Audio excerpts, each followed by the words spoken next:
Hello everyone, myself Sudharani, Faculty in Physics, TTWRDC, Janma. Today I would like to give a lecture on classification of solids based on band theory. So here is the content: introduction, energy level and energy band, conduction band, valence band, forbidden energy gap, conductors, insulators, semiconductors, N-type semiconductors and P-type semiconductors. So before going to the topic, we need to know about semiconductors. Semiconductors they play very important role in modern electronic devices. So after the invention of semiconductors, these revolutions occur in electronic devices. So first, semiconductor-based transistor was invented by three scientists named William Schottky, John Bardeen, and Walter Breckel. They received Nobel Prize in the year 1956 for this work on semiconductors. So before our actual topic is classification of solids based on the band theory. So we have to know about energy band. So before that we have to know about what is energy level also. So as we all know, every matter is made up of molecules, and molecules are made up of atoms. Every atom consists of central core part called nucleus. Okay, so around the nucleus, electron will revolve around nucleus in constant orbital. So they are called as energy levels. So if you consider an isolated atom, so then we can call it as energy level. Okay, so if you consider an isolated atom, then it will consist of energy levels like this, discrete energy levels. Okay, so like silicon, it has KLM shells. In each shell there will be some electrons present. In K shell there will be 2 electrons. In L shell there will be 6 electrons. Like that, electrons will be present in each energy level. Okay, if you consider a complete crystal, so you look at this. If you consider isolated atom, then there will be discrete energy levels present. Okay, if you consider any crystal or any solid, so then it will consist of so many atoms, like million trillions of atoms. So as we know, the Avogadro number, it is almost 10 to the power of 23. So that means 1 kg of material consists of 10 to the power of 23 atoms. So that means very huge number. So these many atoms combine, and so those energy levels combine, and they will form energy bands. Okay, so this is the main difference between energy level and energy band. So energy level, in the sense, it is discrete type of thing. So if you consider individual atom, then it will consist of discrete energy levels. If you consider complete crystal or complete solid, then these energy levels combine and they will form energy bands. Okay, so these energy bands, there are 3 types of energy bands. Okay, so those are valency band, conduction band and forbidden energy band, otherwise forbidden energy gap. So what is meant by valence band? In the sense, it consists of outermost orbital electrons. So that means every atom consists of outermost orbital. So outermost orbital electrons will form this valence band. Based on the valence band, we can say whether the material is insulator, semiconductors or conductors. Suppose, for example, if there are less than 4 electrons, 4 valence electrons in any atom, then it is said to be insulated. If there are equal to 4 valence electrons in any atom, then it is said to be semiconductor. Similarly, if there are more than 4 electrons, so less than 8 electrons, then it is said to be conduction band. So valence band is a band formed by the outermost orbital electrons. Similarly, what is conduction band? In the sense, it consists of free electrons. So those can jump from valence band to conduction band by receiving the external energy. So these electrons are known as free electrons. These electrons are responsible for conduction in metal. So these are known as free electrons, and the band which consists of free electrons or conduction electrons are known as conduction band. So next, the third thing is forbidden energy gap or forbidden energy band. So this is just a separation between valency band and conduction band. Okay, so based on this only we can differentiate different kinds of materials like insulators, conductors, semiconductors. Okay, so forbidden gap is nothing but forbidden gap. We can call it as band gap also. Simply based on the band gap only, we can categorize some other materials like insulators, semiconductors, conductors, etc. Okay, so if you consider valence band is fully or partially filled. Okay, so this means if there are 8 electrons, then it is completely filled. So 8 is an ideal case. So if there are less than 8 electrons, then it is partially filled. Similarly, conduction band, it may be empty or it may be partially filled. Okay. So generally, in case of insulators, it is empty. Okay. So sometimes it may be partially filled. So this is conduction band. So next, based on these energy bands, we can classify the materials like this.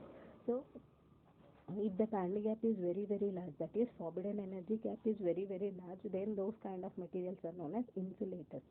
Next, these insulators means they will not participate in conduction of electric field. Why means this band gap is very large, so that the electrons from the valence band cannot jump into the conduction band. Even if we give a high amount of energy also, they will not jump into the conduction band, because this forbidden energy band is very large, so that the conduction of electric field is not possible in case of insulators. Similarly, if you look at conductors, in case of conductors, conduction band and valence band almost overlap. There is no band gap between conduction band and valence band. That is, there is no forbidden energy gap in case of conductor, so that electrons will easily jump into the conduction band, and they will participate in electric conduction. If we give a small amount of energy, so we can continuously conduct the electric field in case of conductors. So if we come to the semiconductors have very less band gap. It is almost about 1.1 electron volts in case of germanium and 1.72 electron volts in case of silicon. So this is very less. So forbidden energy band is very less in case of semiconductor. If it is very large, then those are said to be insulators. If the forbidden energy gap is very less, those are said to be semiconductors. If there is no forbidden energy gap, then those are known as conductors. Okay. So next, insulators, as I told you, if the forbidden energy gap is very large, and these electrons, valence electrons, cannot jump into the conduction band, even if we give a very high energy. So, and these examples for insulators are plastic, rubber, mica, etc. These are all the examples of insulators. Similarly, conductors, as I told you, conductors will not consist of any forbidden energy band. So that means there is no forbidden energy band, and conduction band and valence band will overlap, and if we give small amount of energy, we can continuously conduct the current in case of conductors. And all the metals are examples of conductors. Even this copper is very good examples of conductor. Next, semiconductors have very less band gap, very less forbidden energy gap. So that is, if you see, it is band gap is around 0.7 electron volts in case of germanium, and 1.1 electron volts in case of silicon.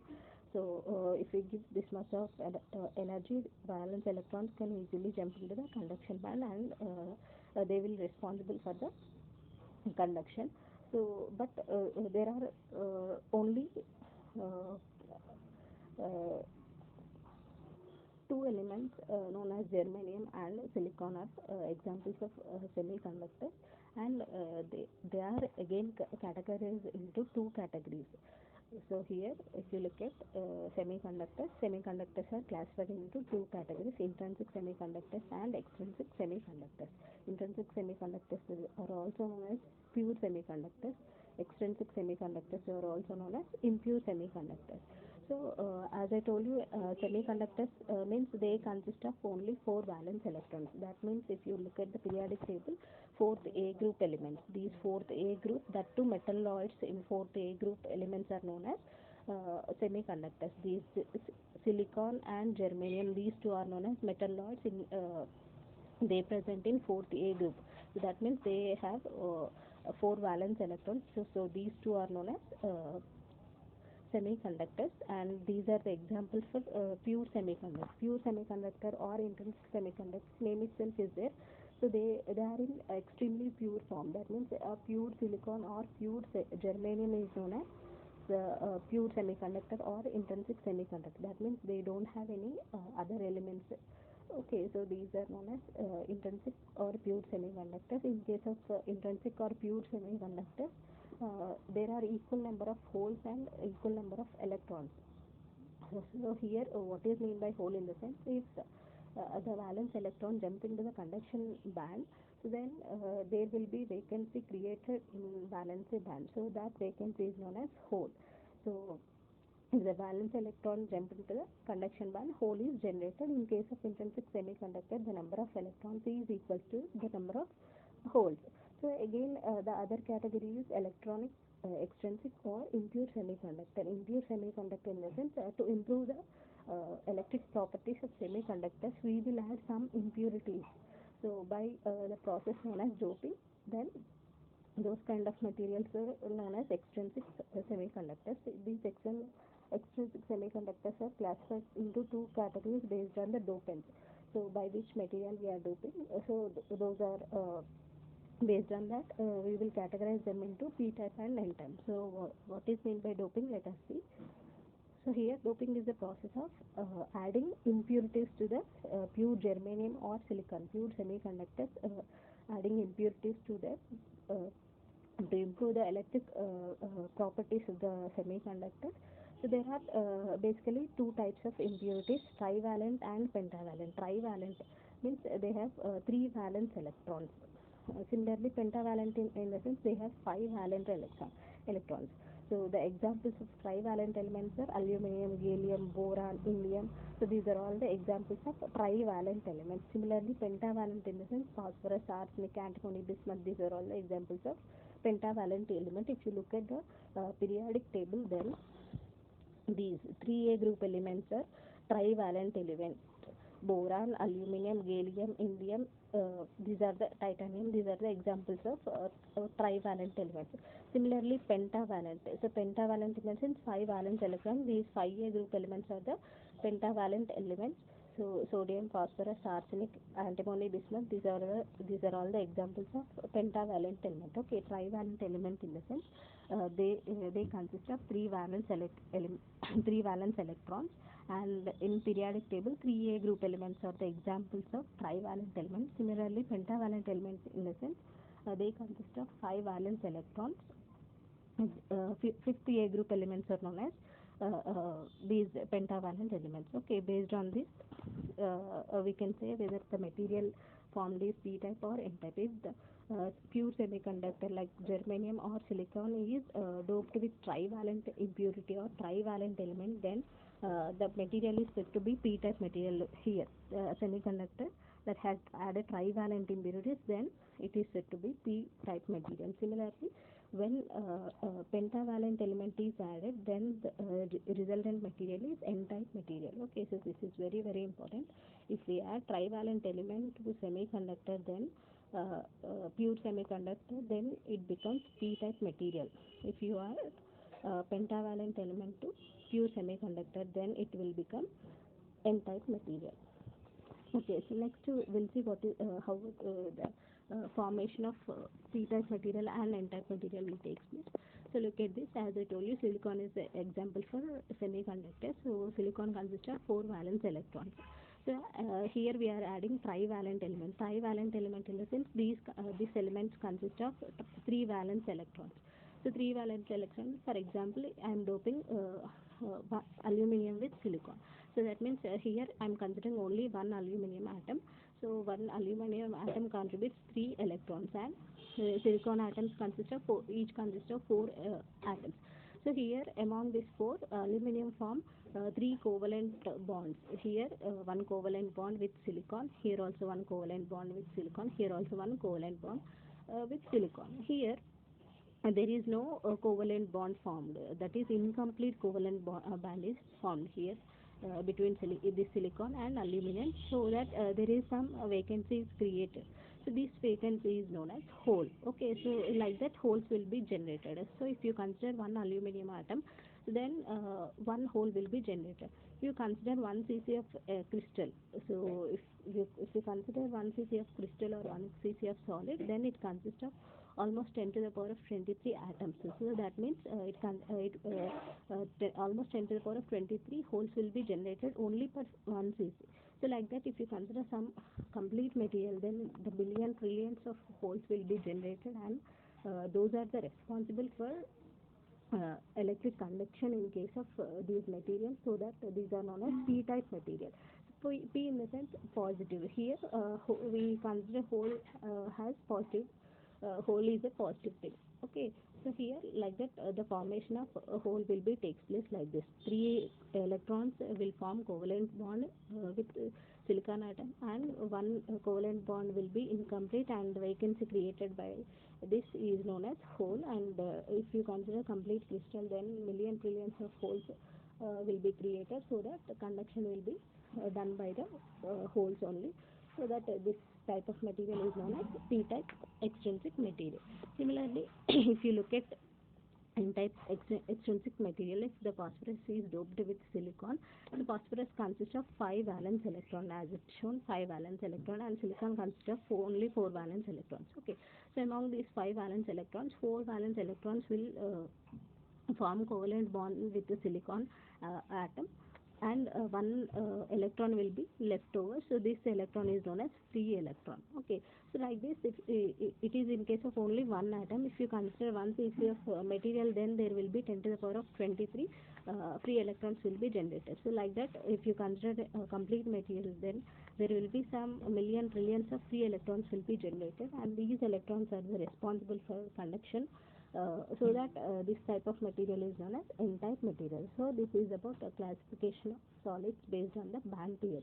So band theory based చేసుకొని this is about classification, and this is about extrinsic, intrinsic semiconductors. So hope you understood my class. Thank you.